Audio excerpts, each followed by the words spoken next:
You're not going to jail. You're going to prison.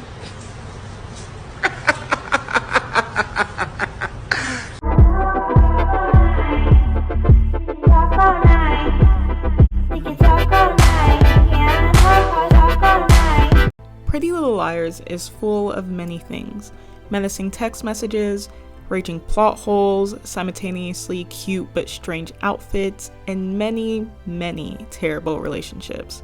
Today we will be doing a deep dive in discussing and kind of ranking the love interests of the 4 liars from Pretty Little Liars: Spencer Hastings, Aria Montgomery, Hannah Marin, and Emily Fields. I recently finished rewatching all 7 seasons of PLL since my first watch beginning in middle school, and I have many thoughts. I'm sure this is unsurprising to many of you, but I was a PLL stan. I read the books and I watched the show. I remember the nostalgia of finishing an episode on a Tuesday night and immediately sprinting up the stairs to my room in fear that A was watching me from my window. Maybe that was just me. Originally, I wanted to do a whole wrap up my thoughts on the show. However, there's already so many great videos on Pretty Little Liars, but I really thought it'd be fun to take a look at the many messy relationships and love interests that the girlies had throughout the show, because they really went through it. For the purposes of this video, I'm excluding, for the most part, the significant others in relationships who were like mentally ill, or like blatant murderers. I want to really focus this video on the relationships that the writers put in the show that they wanted us, the viewers, to actively support. We'll be ranking some, we'll be roasting some, and it'll be a lot of fun. So like I said, the focus of this video is on toxic relationships.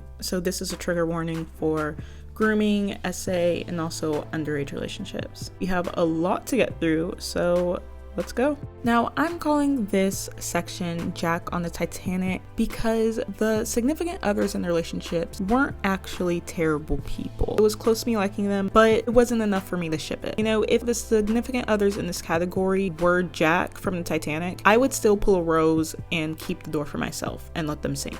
They weren't worth saving. Also, this is in no particular order. They're all kind of ranked equally to me. I am so sorry. Here we have Jake, who literally has no last name. That's how much the writers didn't care about him.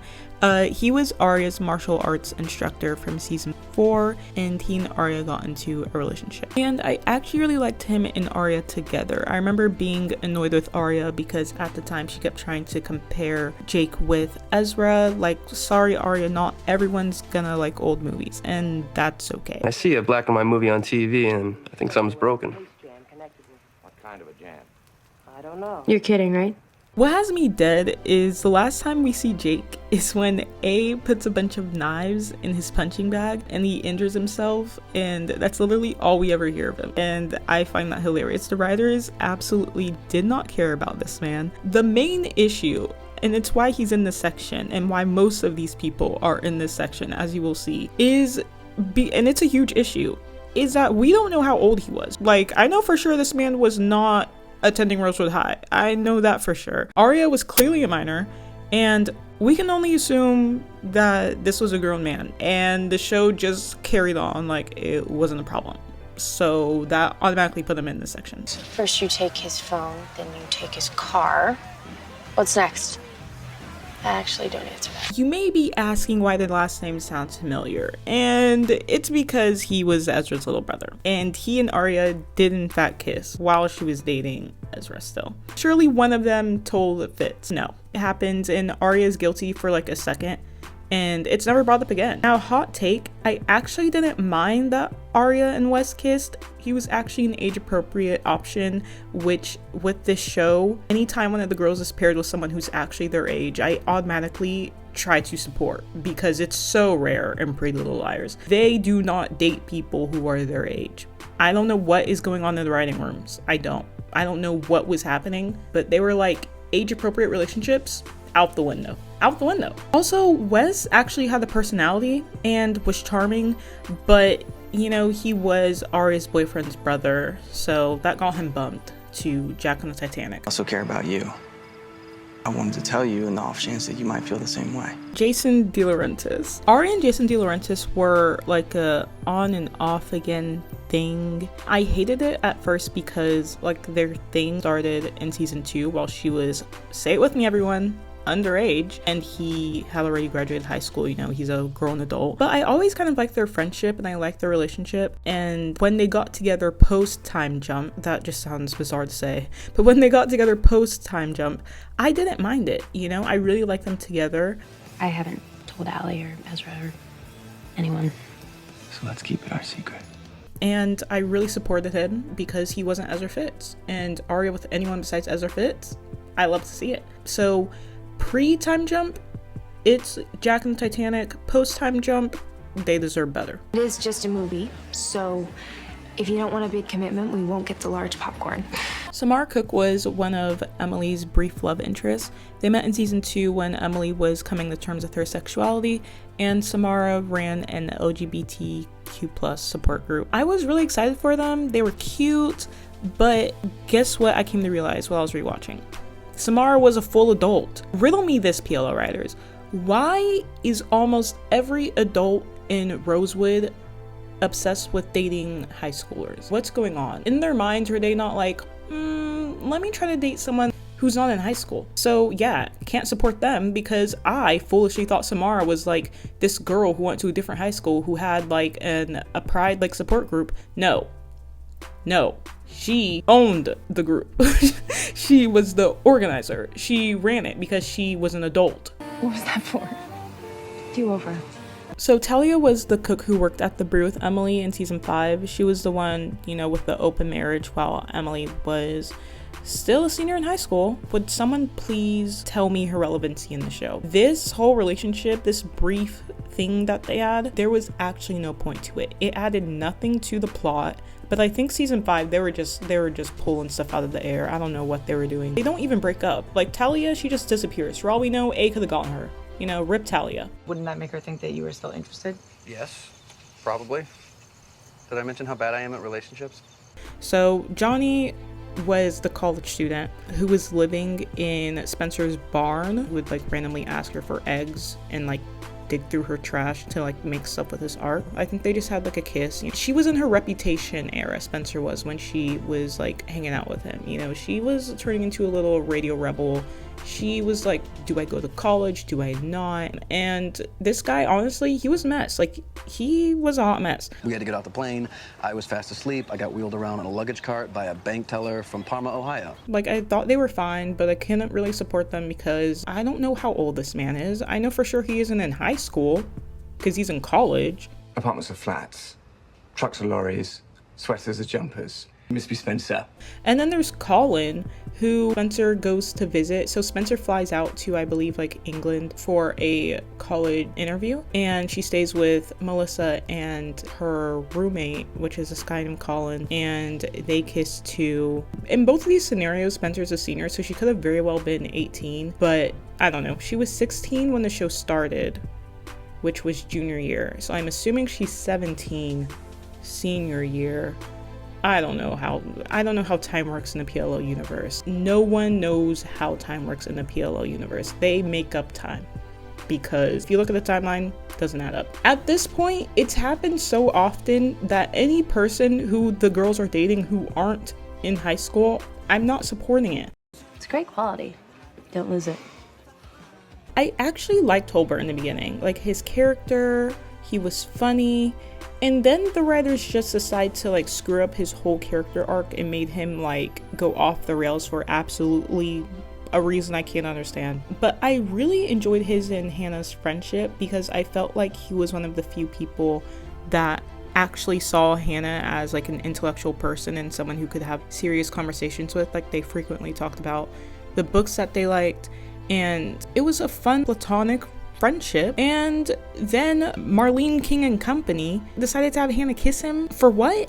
I don't know, for the drama. Hannah.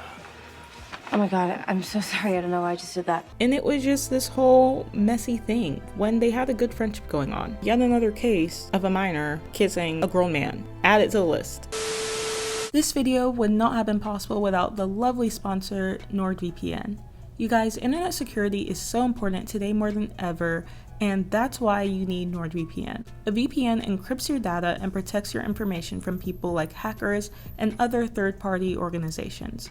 Not only that, but using a VPN allows you to unlock so much content online. As some of you know, Pretty Little Liars is unavailable on Netflix where I am in the States, but when I switched my location from the US to, say, Canada, I was able to watch to my heart's content. Like a lot of you guys, I'm a full-time student and I really value fast speed and fast connection. NordVPN is the fastest VPN on the market, and I've definitely found it to be true because it's the fastest VPN I've ever used, and I've tried a lot.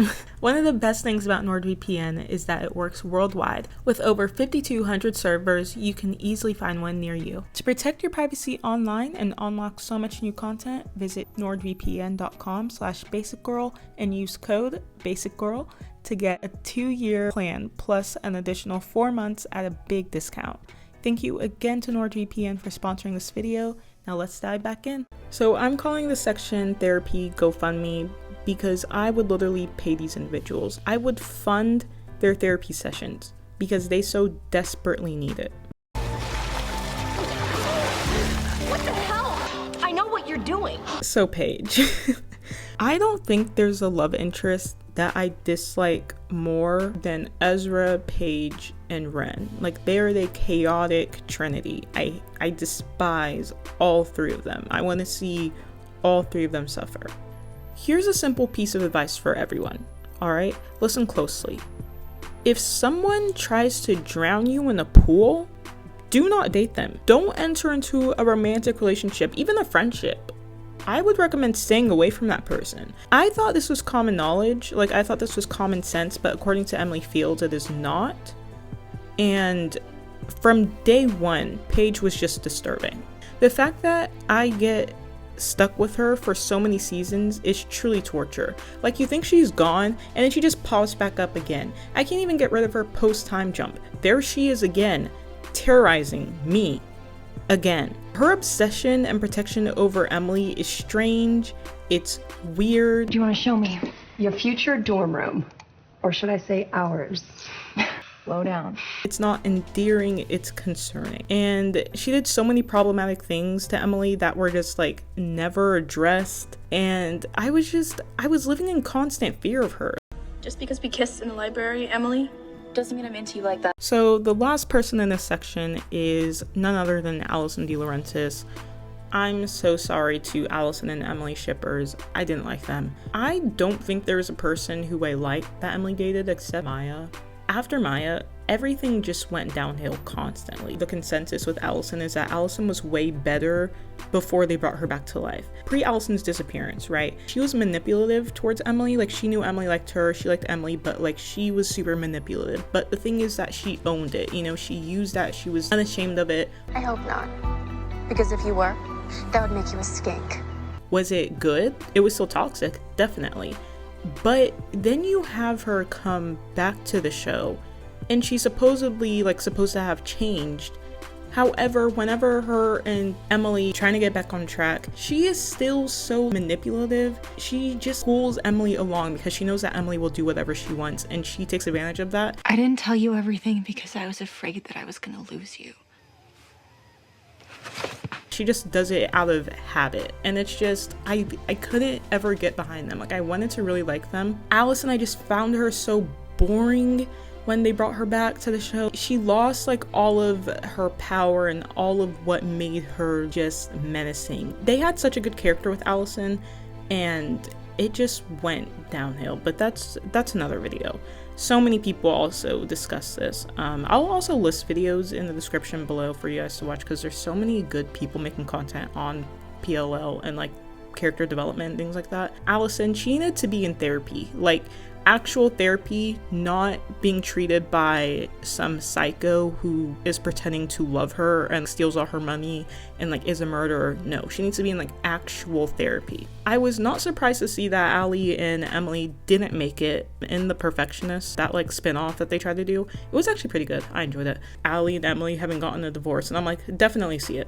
So this section, She Got What She Deserved and Jail Now have the same level of hatred for these people. None is really better than the other. However, this section, She Got What She Deserved, the difference is that these people got what was coming to them.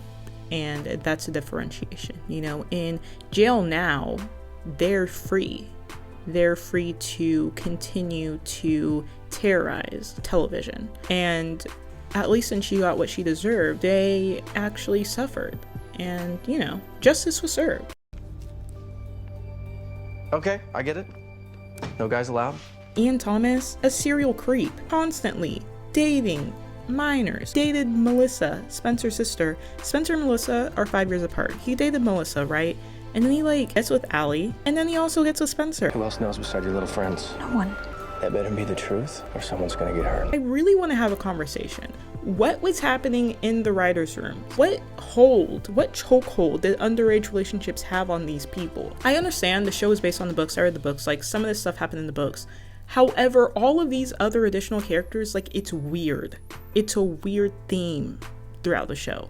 Are you guys getting it? Because I feel like people talk about this, but it's no. When you take a close look at all these relationships, it's strange. Anyways, sorry, back to Ian. Nothing much to say. He was a creep and he died. He got, and I don't feel bad.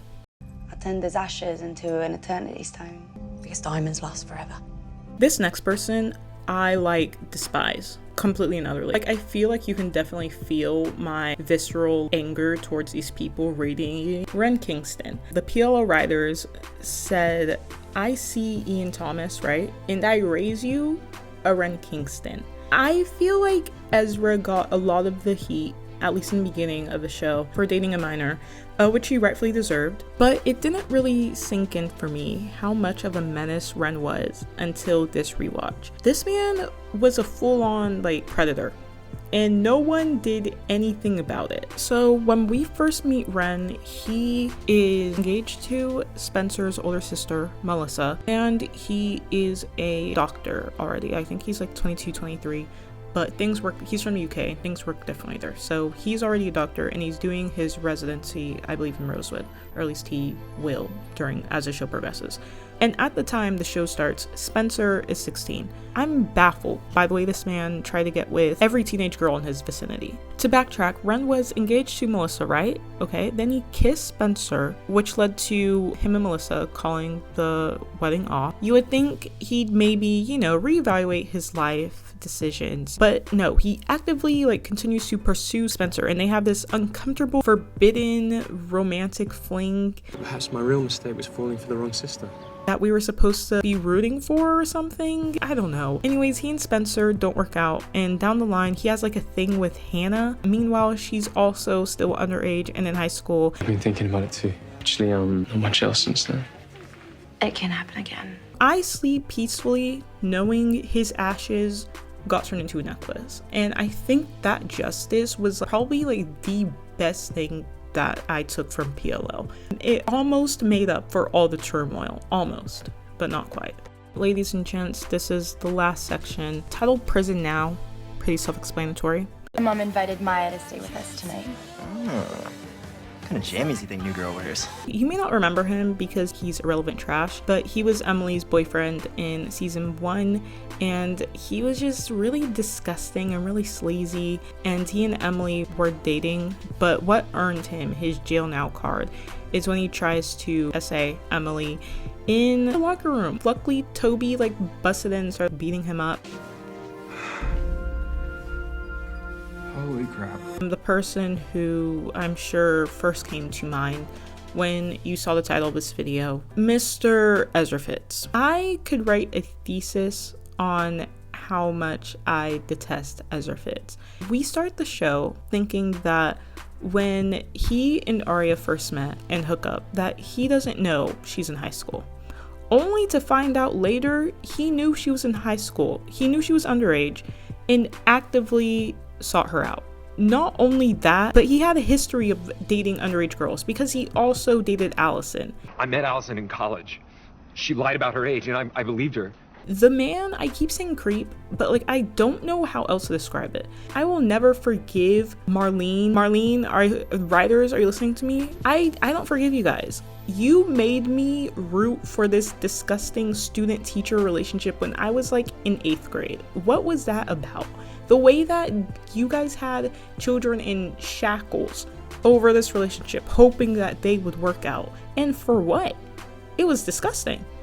Also, the way that everyone, like, in the show itself acts okay with them dating just bewilders me to this day. Like, it is insane. Aria's parents are mad for maybe like 2 or 3 episodes. Where was the FBI? What was happening? And on top of everything, Ezra had the audacity to not even have a personality. He was so boring to me. His entire personality was being an English teacher who preys on teenage women. The fact that him and Aria end up getting married is so tragic. It's one of the many tragedies of the show, one of the greatest tragedies. And if it were up to me, she should have ended up with Liam, who was her fiance in like post time jump. He was cool. Like, she should have ended up with him. And Liam was a little bit boring, but at least he didn't groom her, their relationship. I don't want to leave this video on a bad note, so I want to shout out a few of the people and the few of the relationships who I actually like. Like, obviously we have Toby and Spencer, we have Caleb and Hannah. We're not even gonna discuss Caleb and Spencer. That was just, oh god. Everyone loves them, I love them, but I'm talking about the underrated relationships. You just take the shot. I love Travis. He was like the southern guy, and they went square dancing, and he was really nice and he was really cute, and then he just like disappears, and I really liked him. He was sweet. Come on, move your melon balls. You're slowing me down. Alex Santiago from, I believe it was like season 1 or 2, Spencer dates him. He's actually a high schooler. The writers actually put Spencer with someone who is her age, who wasn't Toby. It was crazy. But he worked at the country club, and they were like really sweet. And A ruined the relationship, and I'm kind of sad about that because like they were actually really cute together. What were you doing tonight? Burying a body. Unpopular opinion, I really liked Marco. Marco, the post-time jump police officer guy who's like working on the case. Him and Spencer, they were fun, you know? Was he a cop and was she a murderer? Yes, but it was just really interesting. And I loved how like in the end she was like, hey, like, will you overlook this one thing for me? And he's like, no. Please let this one slip through the cracks, just this once. No. And he's like, no, I'm not gonna do that. And I found that really funny. Like, the relationship ended like really tragically, but while they were together, I found them really cute. And if she hadn't actually committed murder, I would have like really shipped them together. And to Marlene King and her writers, I'm concerned for you guys, honestly. Teen dramas really need to free themselves from the shackles of grown adults dating underage minors or grown adults dating someone in high school. So that's my ranking, you guys. Thank you so much for watching. I hope you enjoyed. I love roasting TV characters, as you know. Let me know if there is anyone I forgot on the list and who you would add in, what category you rank them in. Also, let me know if you want more of this kind of content, and I hope that you guys stay safe, get vaccinated if eligible, and yeah, subscribe. Okay, bye.